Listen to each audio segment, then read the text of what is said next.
Vamos a ver cómo se añaden textos. Para ello, lo primero, añadimos un clip y ahora damos al icono de texto, pinchamos en cualquier parte del vídeo y empezamos a escribir.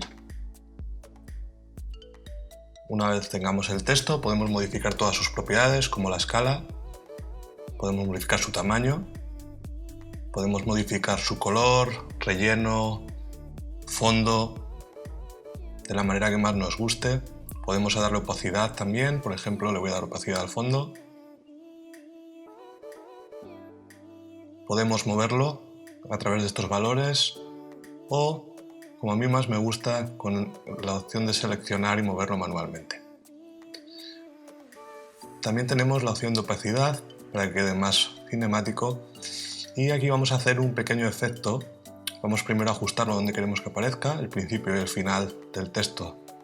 Como vemos, nos vamos al principio, vamos a marcar el reloj para crear un keyframe, lo ponemos a 0 de opacidad para que no aparezca, en la mitad ponemos un 100% para que gradualmente aparezca nuestro texto.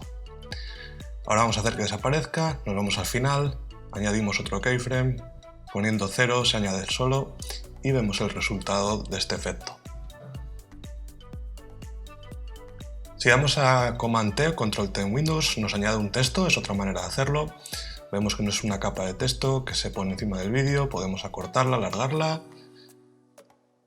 Escribimos lo que queramos dando doble clic, podemos cambiar todas las propiedades, incluida la fuente, colores, posición, opacidad, y vamos a hacer el mismo efecto pero de salida. Lo ponemos al principio a 0% y al final a 100% y vemos cómo queda el resultado final.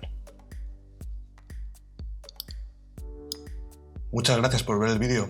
Nos vemos en el siguiente.